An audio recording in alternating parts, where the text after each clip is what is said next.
distinguished guest speakers, dear participants, on behalf of our two associations, Atlantic Council of Croatia and Women for Cyber North Macedonia, that implemented this project that is sponsored by NATO PDD with the title Countering Gender Disinformation, Building the Resilience of Societies and Promotion of Values. I would like to welcome you on our first online conference and thank you all for being here. Hoping that with the information you hear today and new ideas, you will be more aware on your role as individuals in fight against disinformation, especially what we talk today, actually countering gender disinformation. We also produce promotional videos within this project in Croatian, Macedonian, and English, and we currently conduct a survey based on which we will have a case study that we will publish in a form of handbook, and we will analyze the results, and the handbook will have a working title, NATO's Role in the Western Balkans, that will be published only online for now, and later on maybe even printed, and it is going to be with the title NATO Yesterday, Today, and Tomorrow, accompanied, of course, with research results while looking towards NATO 2030 vision. So now I leave you in safe hands of my friend, my project partner, Ljubica, and I'm looking forward to our conversation later. Thank you. Thank you, Monika. Добър ден на сите, да ви посакам добри дојде и во моje име и во име на нашата организација. Ви благодарам за вашето време. Сега ќе се префрлиме на официјалниот англиски јазик. As Monika already mentioned, we are doing this conference, which is a kind of second part of a project, because the first one, when also Professor Hadji-Janev was with us as one of the speakers, we were concentrated on disinformation, but this time we dive deeper in order to find out something more about gender disinformation and how it impacts the security, equity, and all Euro-Atlantic values, not only in the region, but also when I say Euro-Atlantic values, I mean for the alliance as a whole. I won't go deeper what are the questions and aspects we are going to cover and we want to cover during the project and the conference. But I will mention only that it was important for us, first of all, to have a female representative here, because believe me, when we are trying sometimes to find out female speakers, we are struggling, but we never give up because we think we have very high quality women for this topic especially. And we try to cover three different areas. The first, or to have perspective from three different sides. First of all, by the academia point of view, where we will have our distinguished Professor Metodi Hadji-Janev. Then to have not only female dimension, but someone who is in politics and working in politics and in a legislation process. That's why we have with us Ms. Monika Zajkova, which is member of the parliament. And finally, to have the NGO point of view from the international organization. And that way to involve all those stakeholders, I would say, which are important to have together if we want to have all needed perspectives. Now, since I know that Professor Hadji-Janev is having another event now, but thanks once again for being here with us. You are always one of our great speakers. I will say, for those who didn't know what I'm talking about, I will say only a few words to represent Professor Hadji-Janev. As I said, he's an associate professor of international law at the law faculty at the University Goce Delcev and an adjunct faculty member at Fulton School of Engineering at Arizona State University. Among other things, his work concentrates on organized crime, on legal aspects of organized crime and corruption, countering and preventing violent radicalization and terrorism. And as I said, also concentrating on some of aspects of disinformation. And I think that I don't need to say anything more. He will say for himself. He will say for himself during his speech. Meto, thank you for being here with us. Please proceed.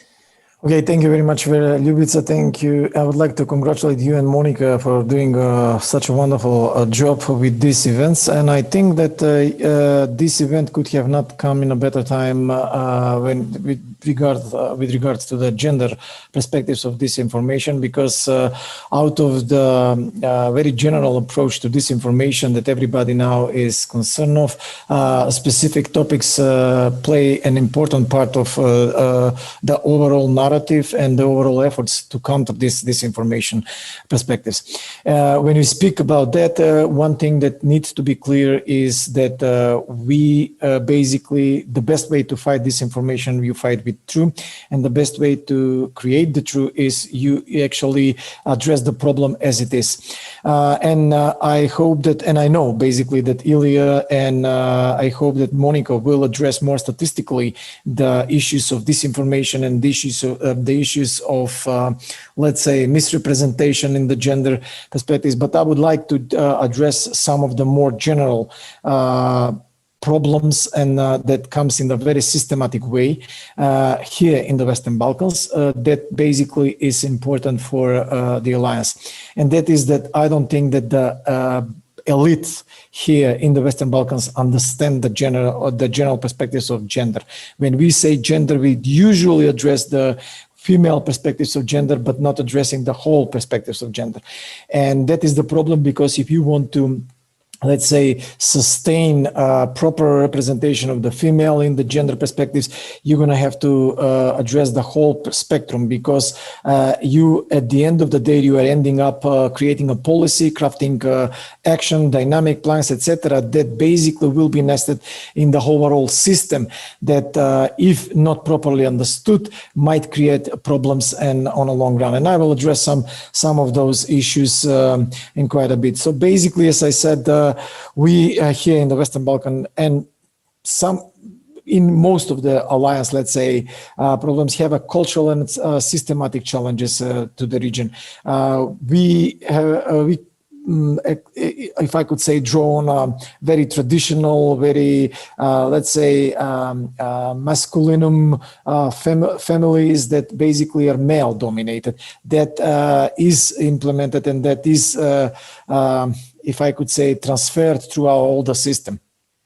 The other problem is that during the transition, most of the post-communist societies failed to build on what the, let's say, former socialistic system has built in the that perspectives, because arguably, if you can go back, you will see that there were proper representation of the females that basically were lost later on. The problem today with the gender, again, is it's too politicized. It's a peer-oriented and it's a fast solution-oriented.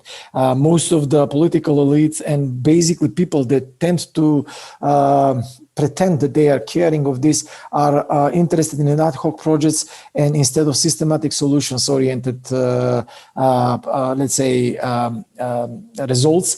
And this basically create even great problems. We are all witnessing the trivializations of women contribution. There are several examples of that, and there are plenty of very good researches in the region. If you can go and Google it out, you will find a quite well plethora of findings and results that basically are addressing these issues. And then basically you will see in this trivialization that instead of focusing on the professionalism, they're emphasizing on women's private lives, sexualization and commercialization. Instead of gender equality issues, they are addressing certain, let's say, topics that put women and with that endanger gender efforts toward equity, as you mentioned. I would just say to avoid this, we need more systematic approach to this. We would really need to understand what gender really means. And this way we will help all those efforts in countering narratives and abusing disinformation to become a tool by the adversaries to NATO and to the partner nations of NATO by doing so. One example, for example, I can for example, I can pose several questions that you might be fascinated, but talking about these issues in several conferences, I found out that even high-level politicians don't really understand the issue. For example, when you approach them and ask, okay, would you be, let's say, okay if your general officers who are male go on, let's say, pregnancy leave? And they say, why would they go? Well, the question is, if you want equality, then they're going to have to provide for the woman to go on the job. But if you ask them and they say, wow, they are general officers, why would they go there? And these are the questions basically that we need to really start think of and openly talk if we really want to make a systematic changes in this. There are also other problems. Let's focus on de-radicalization processes. What I found is fascinating that we tend to be on the positive side. We try to create counter narratives, and this is all fine. But one of the issues, for example, is that everybody is afraid to speak that even a moderate Wahhabism create a problem, a systematic problem that, let's say, is counterproductive to the gender. Let's say it is true that moderate Wahhabism, for example, is not violent approach, but it is a conservative approach that is opposing democratic values. Those conservative approaches that is opposing democratic values are challenging the current practicing of Islam in these regions, and they are latently creating a gender differentiation by putting the woman in the society in the back door. So not speaking openly about this, trying to tolerate this, avoiding this, basically will create later on along the line problems in the gender issues. So when you speak of disinformation, those are the places where adversaries trying to exploit disinformation as a tool are exploiting now, and they are raising them as an issue. And then when you talk about on the gender again, you have to really think in crafting this not on the high level, but at the beginning in the school, where students, people, basically they start to create perception and they start to create values if you are really about to make a change. Just to underline and just to conclude, without this systematic and strategic approaches, creating a framework that will go top down, but both also bottom up in creating the programs in the education where you will craft and nurture these gender perspectives and values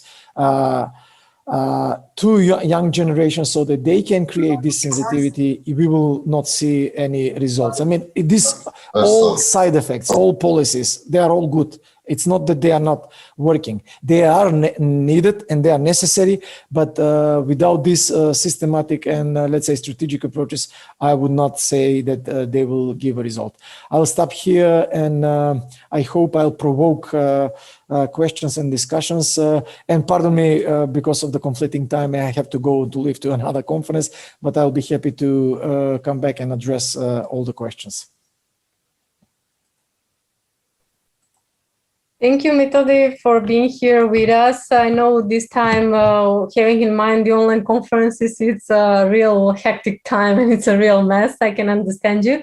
But for sure, you provoke few questions, and you've mentioned several times the systematic approach.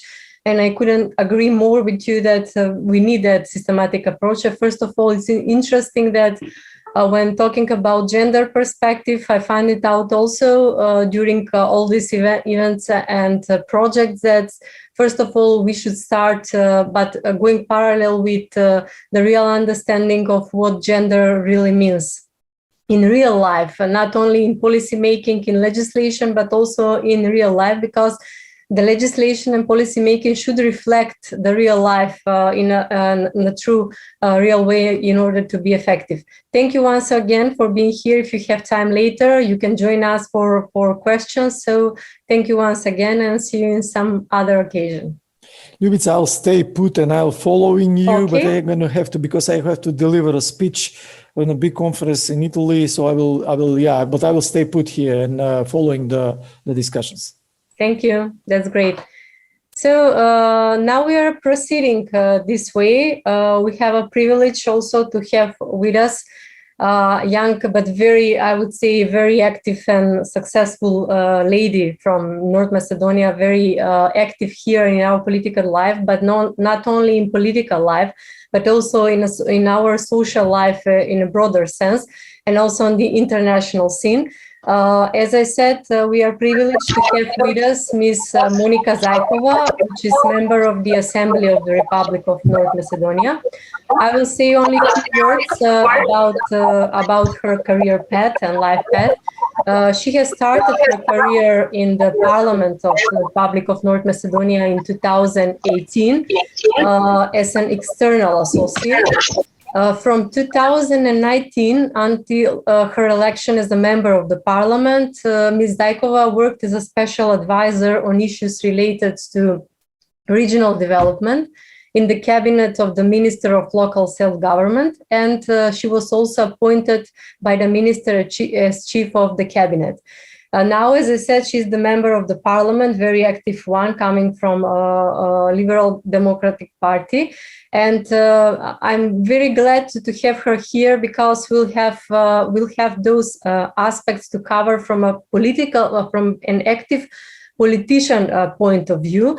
So it would be great if she have some examples. Maybe I'm not sure whether we have here from Macedonia those kind of examples to share, but I'm sure that there are a lot of plenty of examples around the world showing gender disinformation and what does it mean in practice. So Monika, thanks for being here and please join the scene.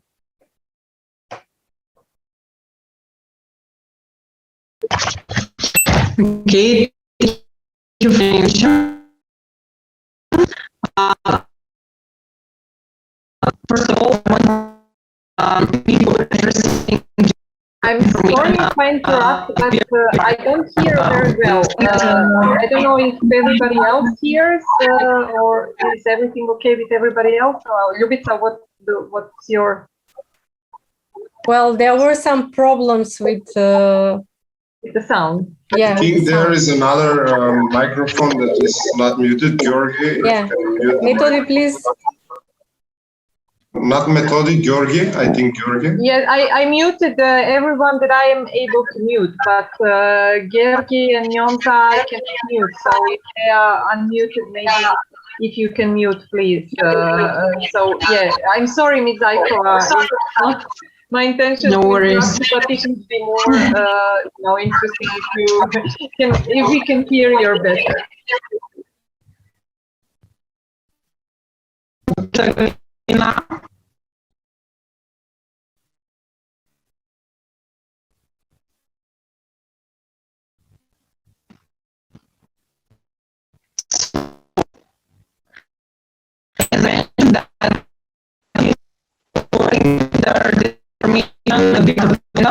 Aimed of reducing all harms,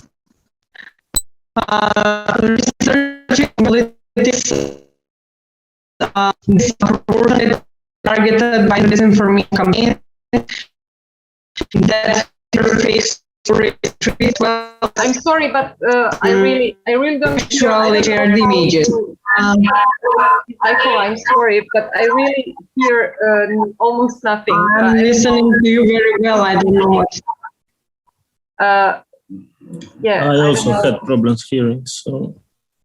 I don't know, because I really don't understand, and when we are recording, then nothing will be, hearable. So I don't know if maybe if you are on your laptop, maybe if you can connect to your mobile device, not to your Wi-Fi. Maybe your Wi-Fi is unstable. Sometimes it happens to me. And okay, then it could so because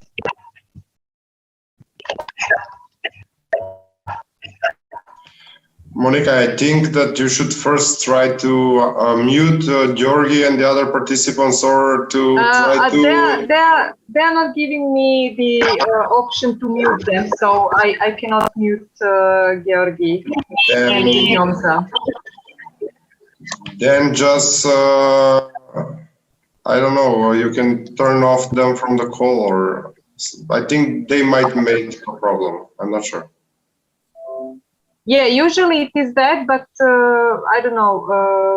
Because I hear you better than Monika, but on some intervals I cannot hear you well. So.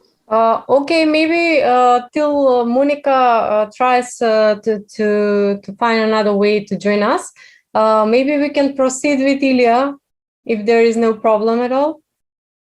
If Ms. Zajkova is okay with that, or you... We will try, so let's see. Okay, well, we are,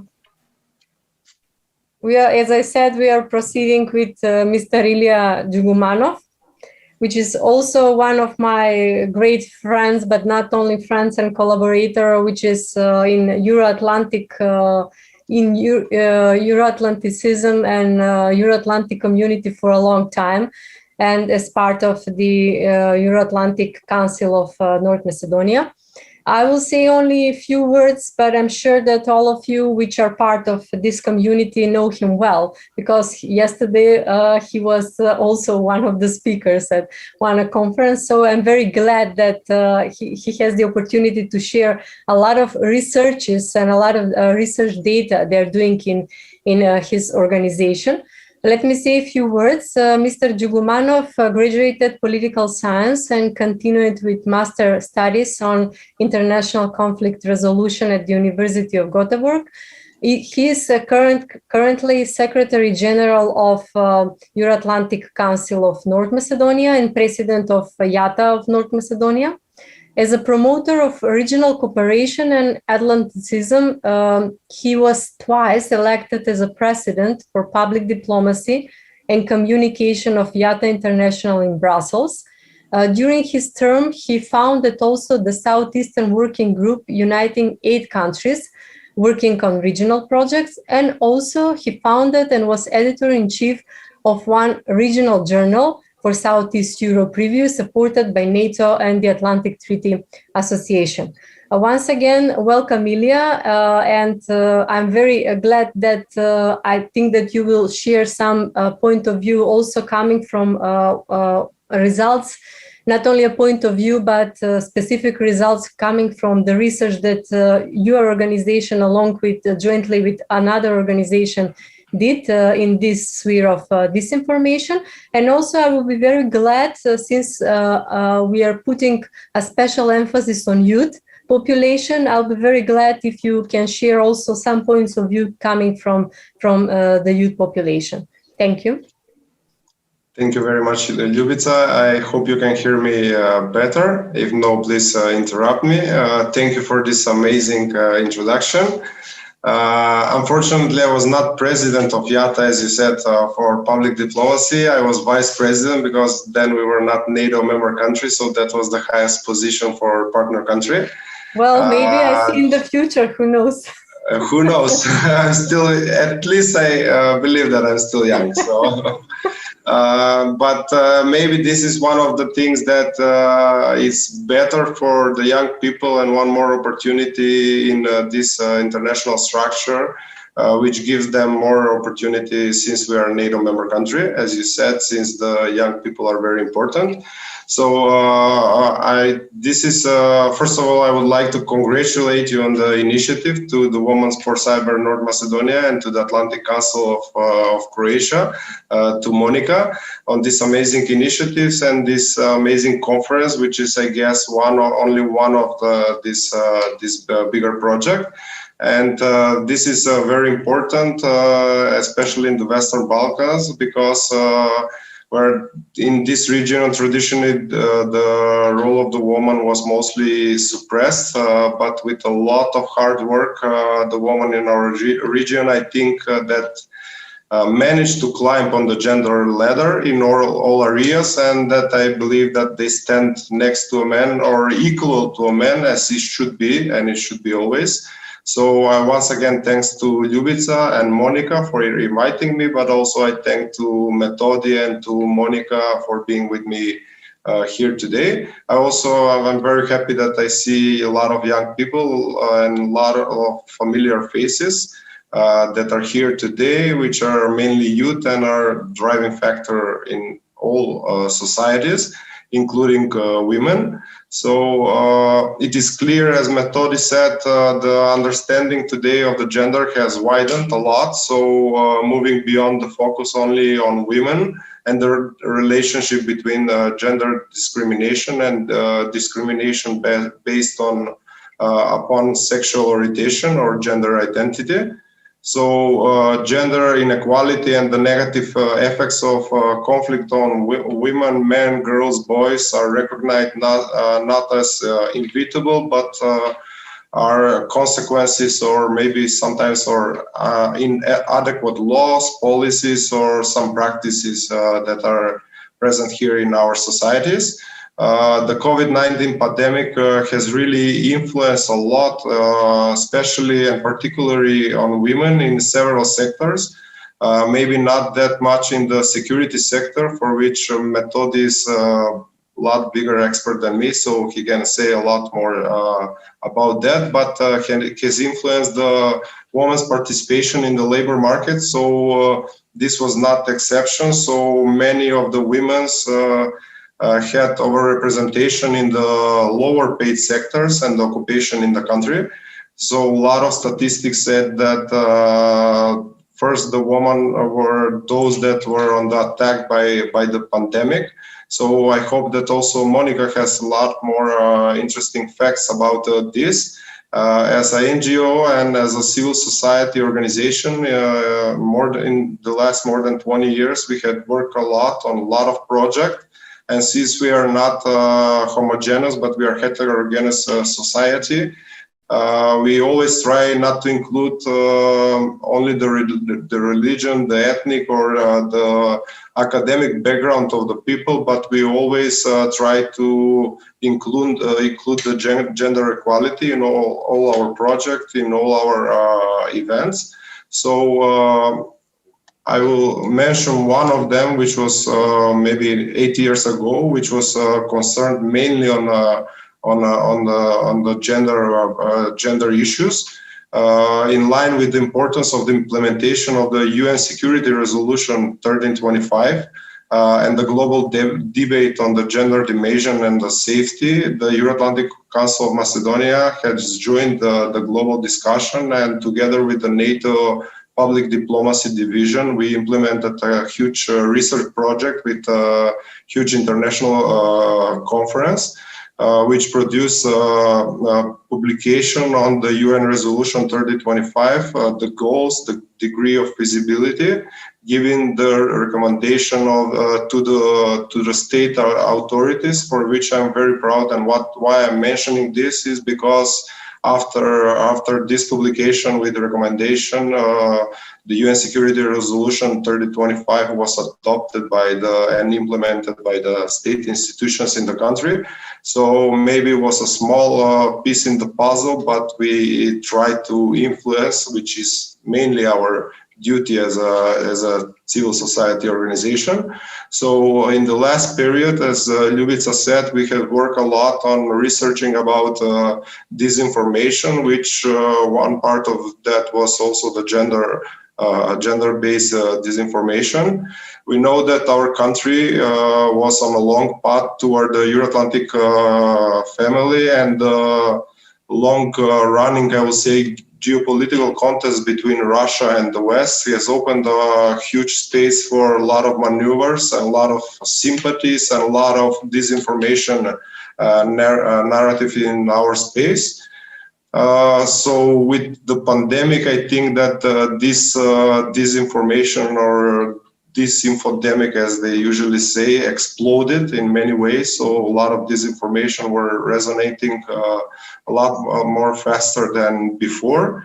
And beside the public opinion, which was always more than 70% pro-NATO and pro the European Union, the situation with the vaccination and a lot of other aspects from this disinformation war enabled Russia to somehow cement its position in the country, because some of the facts say that 66% of the Macedonian population believe that Russia is our Slavic big brother, and also 58% of our population thinks that Russia is the military superpower, which is far greater than any other military powers in the world. This is maybe looks far from the women issues, but I will get to it. With the previous government, and I would say somehow with the previous regime and all the animosity toward the West that was created in several years ago, Russia somehow has put a lot of on the ground and secured its position in the country. Since we were too long in the status quo, and because of the name issue with the neighboring Greece, we were far from our Euro-Atlantic integration. So that opened a space for a lot of disinformations and a lot of manipulations in the country. Some of the most important things in this research about the disinformation that are important for the women and the gender issues are the vulnerable sections of the population in North Macedonia. Even though that we as Macedonians, maybe we have very low economic preferences towards the West in regard to the cultural and historical and Orthodox ties. Russia is still perceived, as I said, as a big brother. So 66% believe that Russia is our strong partner. And in this way, mainly what is I would say scary for the gender issues is that we have two vulnerable sections of the population. The first one is those who do not know and those who are not influenced and who are not interested and could be easily influenced by good educational campaigns. And unfortunately, in this group, we have the women, which are on youngest age and which are with elementary school so far. And the second category is those who believe in the various narratives and conspiracy theories, which are mainly male, but they're more educated. And somehow they have some stance for the questions or the issues happening in the society. So what is more important is the first category, which is, as I said, those who do not know, either are not interested about the society or they are undecided. And those, in this way, they could be very easily influenced and very easily manipulated by some foreign structures or some disinformation propaganda. So this, as I said, this category unfortunately contains the women, which are on the youngest age group, which are with elementary education. And in many ways, the answers we got gravitate from those that are not interested nor in NATO nor in European Union. They are not interested what Russia is doing or saying, or what about China. They don't have opinion if, let's say, if liberal democracy is good or is bad for our society. They do not know who has created the virus or what is even worse, they are not even interested in the topics that are important for the society.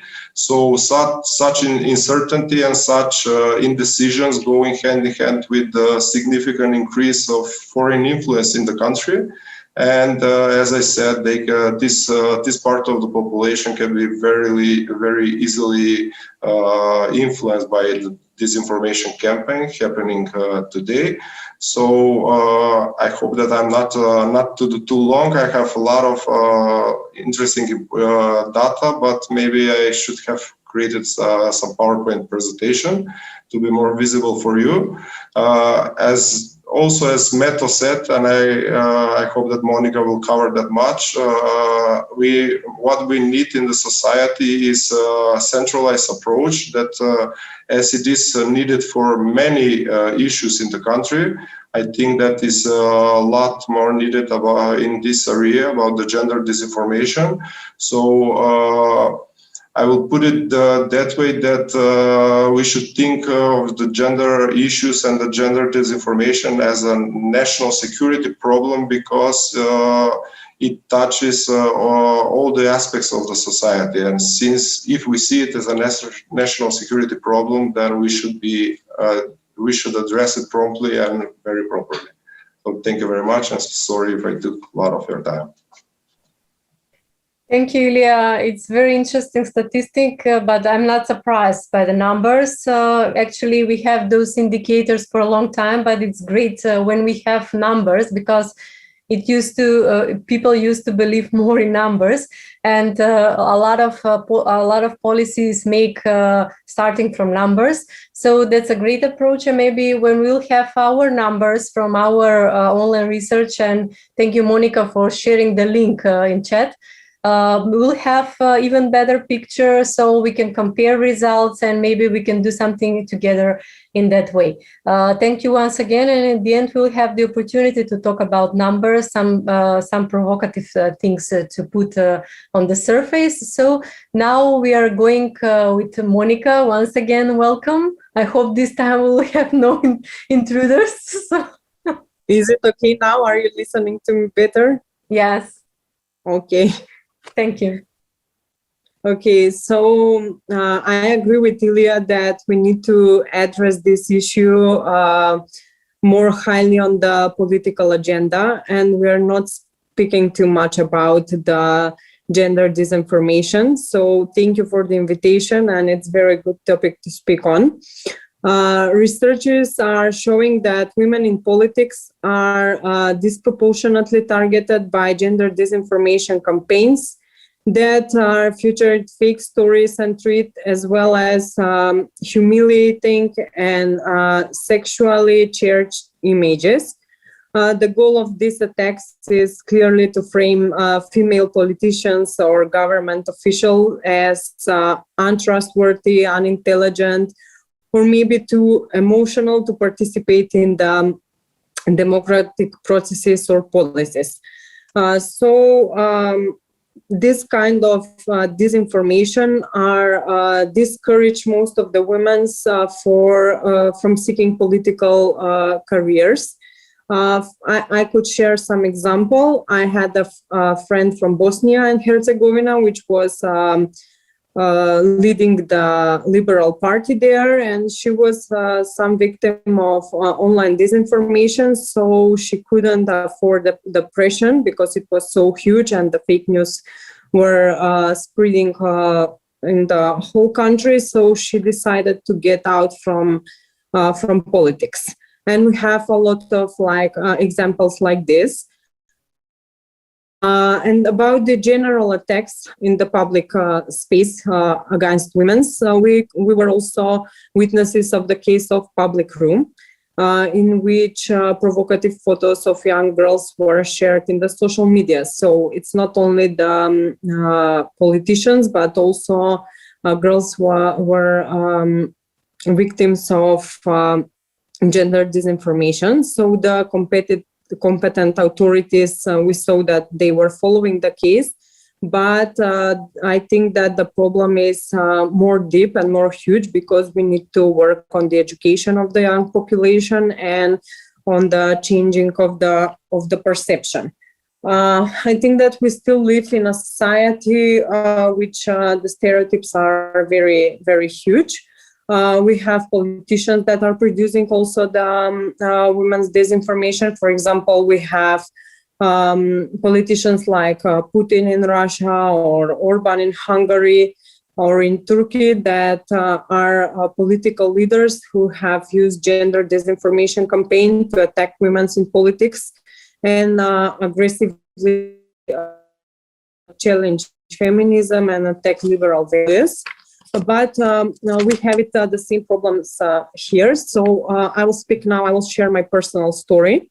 When I was a candidate for potential MP, I was also some kind of victim of gender disinformation. When the party published that I'm their candidate for running a campaign, one of the media wrote it a topic like young P is elected for candidate for MP, and there was a question who stands behind her. That was the beginning of the disinformation that started against me, and not only me, but also my family was victim of this kind of disinformations, because they get messages in the social media like, what kind of child did you raise? Do you know whom mistress is she? So she became part of the list, or this kind of messages, even though because during my campaign I was speaking more about the LGBT human rights, they were like, she's a lesbian and so on. And because the pressure of this online space against me was so huge, I said with my parents, and I said, if you could not deal with these disinformations, tell me what that could be even worse when I will get elected. Tell me on time, so I will retire from politics. But luckily, I had their support. My family stands behind me, and they agree that these are disinformations and that I need to keep going. But unluckily, most of the women in politics could not afford the pressure, and they are going out from politics. So negative and sexist messaging reached women candidates at higher rates than the male candidates. Attacks on the female candidates compared to those of the main candidates were typically more concerned with the candidate's character than with the policies. So when you are a subject of some disinformation attack, people start to talk about that, even if they don't recognize you and they are not valuing your quality and your policies, but they're truly believe in these disinformations. If you could see the studies, there is one study, I think it is made in 2019, from 13 female politicians across 3 countries and 6 social media platforms. It's found that 9 of them had been targeted of gender disinformation narratives. So if you see the statistics, we could all agree that we need to do something. So this kind of conferences are very good, but maybe we need to work more of establishing some kind of platform which will educate the population what the gender disinformation means, because most of the population, I think that they don't even know what kind of issue is this. Also, as a liberal institute, we have academy for women in which they study harassment, extremism, and violence against women. So they could be prepared to face with all of these issues. Also, maybe we should think to work on some regulation for responsibilities in the online platforms, because yes, we know about that it's a right of media freedom, but also we need to have some kind of regulation for responsibility in the online platform and in the online space. And also the US idea is very good to have ambassador at large for global women's issues. So maybe the things will get better in this area. So this is what I wanted to note. So if there is any questions, I will be here. Thank you very much, Monika, for sharing very interesting and provocative information, and especially for sharing your personal experience, and also mentioning public room, which is interesting. I wasn't, since I'm a privacy and data protection expert, I always see it as an issue, but in a broader sense, yes, I agree with you. It's a kind of gender disinformation. Also, I'm very grateful that you mentioned few practical steps and few practical solutions, what we need to do in order to build that systematic approach towards fighting gender disinformation, which at the same time means fighting disinformation in general and fighting fake news as well, because they're very interconnected and very close one to another. Now I will leave the floor to Monika Begovic, the other Monika. So please, Monika,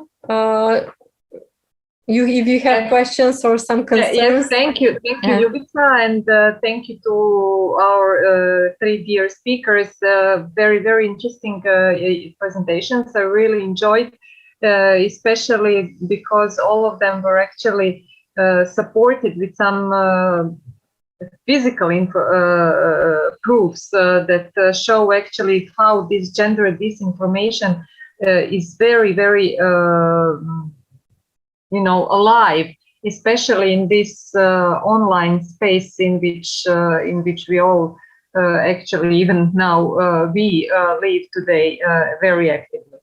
So concerning this, and Ms. Zajkova mentioned that as well, I would like to maybe ask how this social media actually influenced your, you mentioned your own example and how you were actually the victim, let's call it victim, but you were actually attacked by disinformation on you, on your family, etc.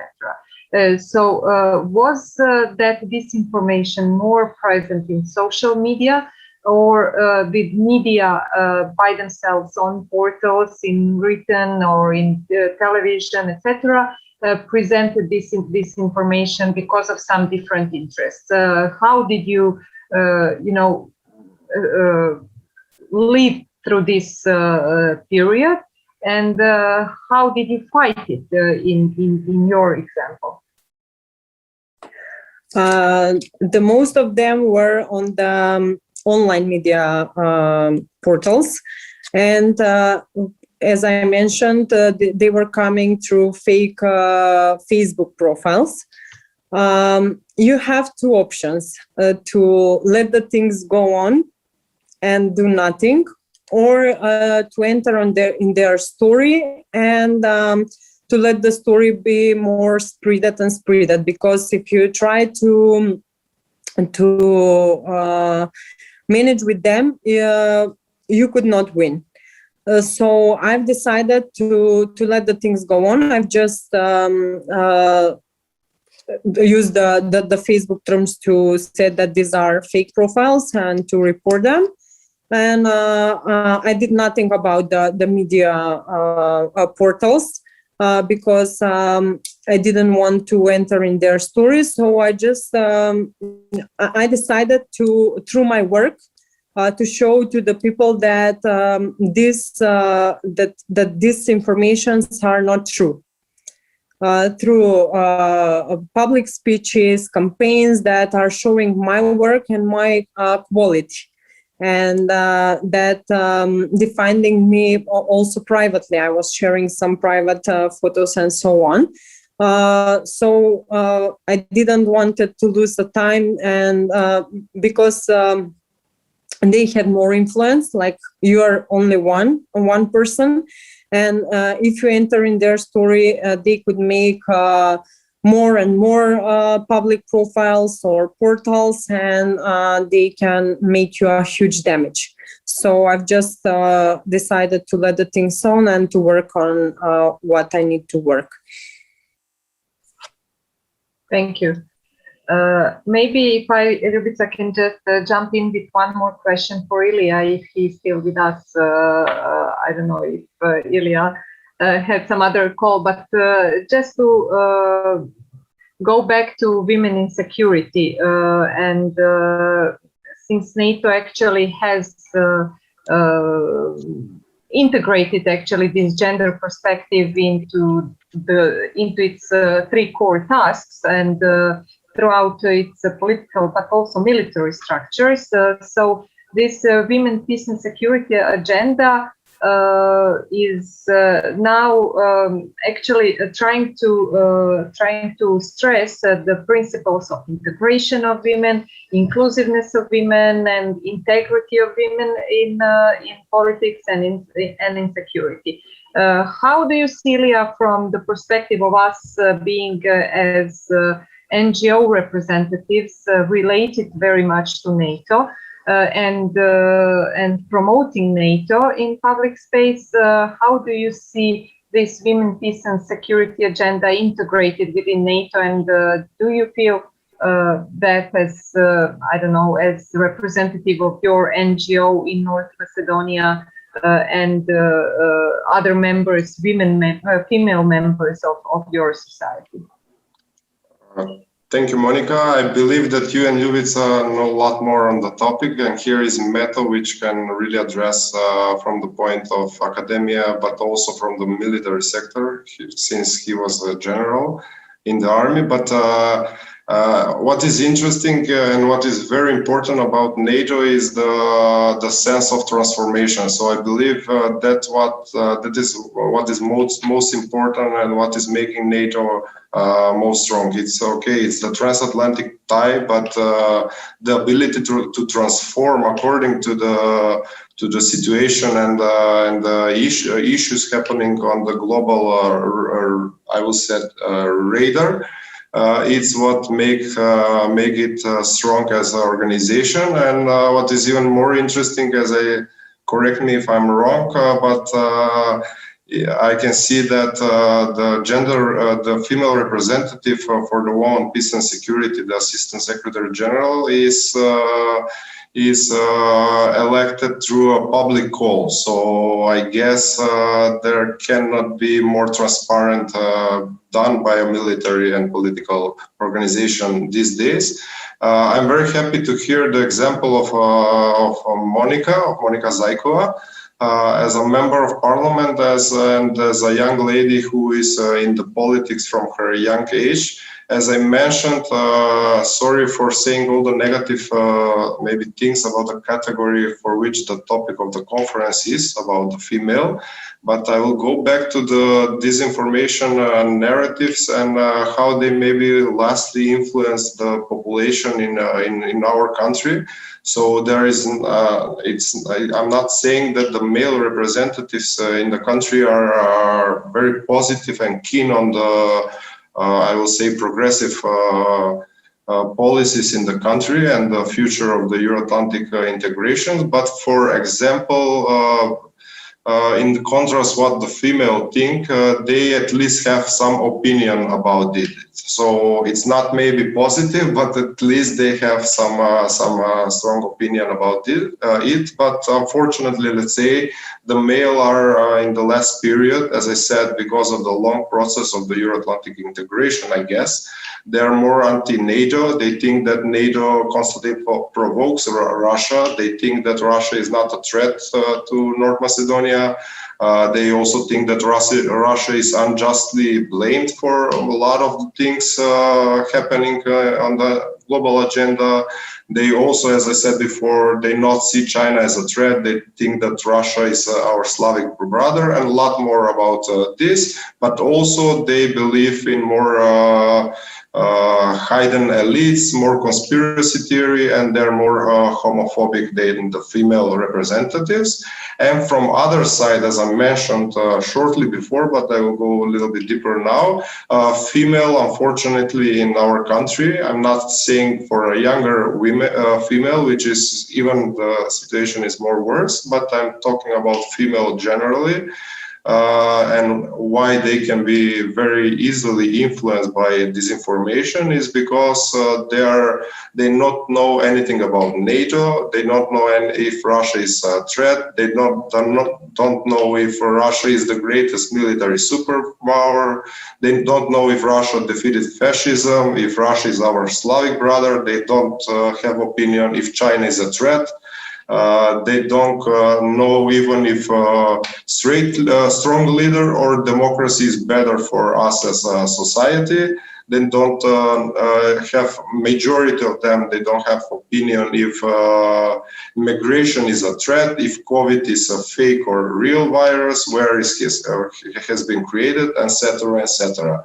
So unfortunately, these numbers are not 100%, but majority of the female has responded in such a way. So this shouldn't be totally true.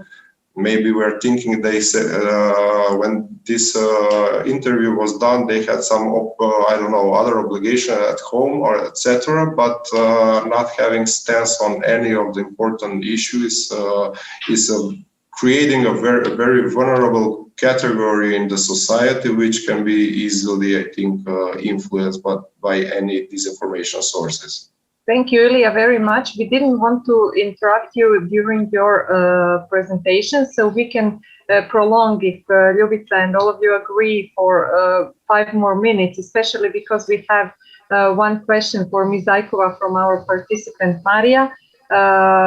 Ms. Zajkova, the question is, if you don't see it in chat, do we have meaning North Macedonia, I presume, any centralized formal mechanism established at national level for reporting gender disinformation and gender-based digital abuse? And if you do have it, are they effective? So we don't have any specific mechanism, but you can always file a complaint with the competent authorities.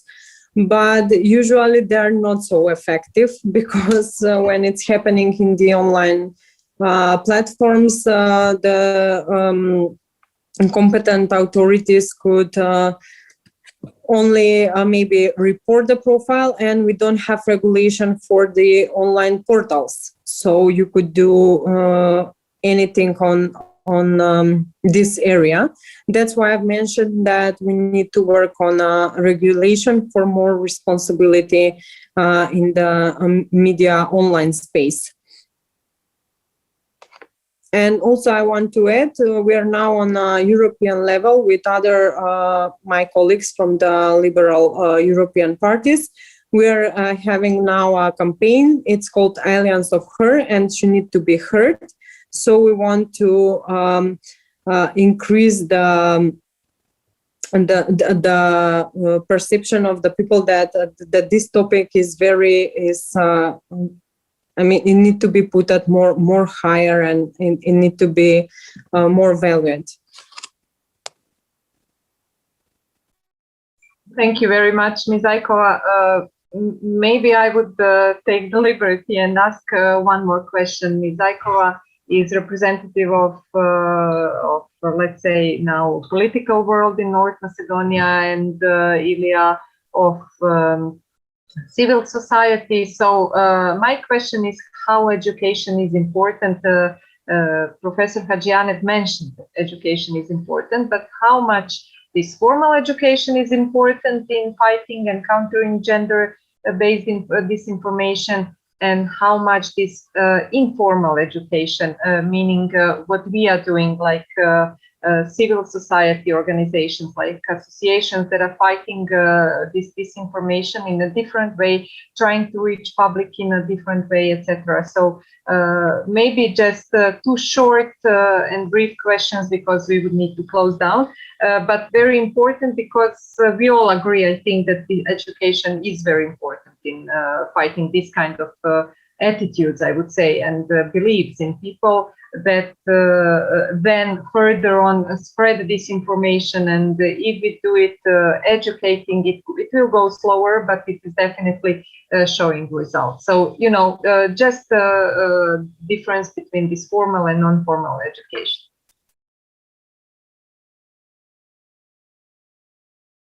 Sorry, Ms. Zajkova, if you want to start with the formal. Okay. I mentioned in my speech the education is really important. The formal one, obviously, because we are getting through the formal education, we are creating our perception for what is good or what is not good. So we need to educate the young population that women's and men's are equal. So we need to teach them on a gender balance, and also the informal education. It is also important. That's why I mentioned that we have already academy, which is teaching the participants about the harassments, the violence against women, and so on. Sorry. Okay, thank you very much, Ilija. If you would just show your perspective of our civil society organization perspective. Thank you very much, Monika. I also think, same as Monika said, that the education is the essential also in this issue, same as it is many other in our country. The formal education is the first step, maybe, where from the lowest ages you learn that we are all equal in this earth, no matter gender, I don't know, religion, ethnicity, and etc. Because as I mentioned in my speech, we are living in heterogeneous society, so we should live together with all people around us. But once again, I'm very happy that Monika mentioned her personal example, and all the facts and all the numbers from the statistic I mentioned should not put us to think negative, but should encourage us to go and work even in informal way with this category of people, because as Monika said, she had some troubles in her political career, and I totally believe that each of the younger women in our country have such a situation. So if we have more informal, as she said, academies or other events which discuss this issue and they help these young women, I really think that we'll have society where women will be more interested and more involved in all the processes in the political, but also in the business life and in the civil sector and etc. Thank you, Monika, and thank you, Ilija, and thanks to all of you for being here with us today, for your insights. And no matter whether you share your thoughts or no, I think that we provoke something to think about it. And our goal at the end is to provoke also practical steps and practical solutions on the ground here in North Macedonia, but also in the region and in Croatia as well. And to promote, I will use the opportunity, since we have Ms. Zajkova here, maybe we can provoke some activity for women representatives in the parliament. I'm not sure whether they are discussing there and sharing experiences and trying to find out some better systematic approach to this issue. But I'm sure, as you mentioned, also we need a kind of platform, something bigger, something which will be more proactive, and something that will provoke higher attention, not only on the authorities in the country, but also from the civil society, from all stakeholders, and from all prospective policymakers. We will continue for sure with Monika Begovic in our struggle to fight against disinformation in this way or another. So once again, thanks to all of you for your time and effort, and we'll be in touch. We'll share the results with you from our research, also our promotional videos. So follow our Facebook or LinkedIn or YouTube channel. So we'll be in touch for more in the future. Since the temperature is going higher and higher, not only in the room, but in the discussion as well. If no one has something to add, I will conclude. And thanks to Monika Begovic for her help, a lot of help during the work at the project and at the other occasions as well.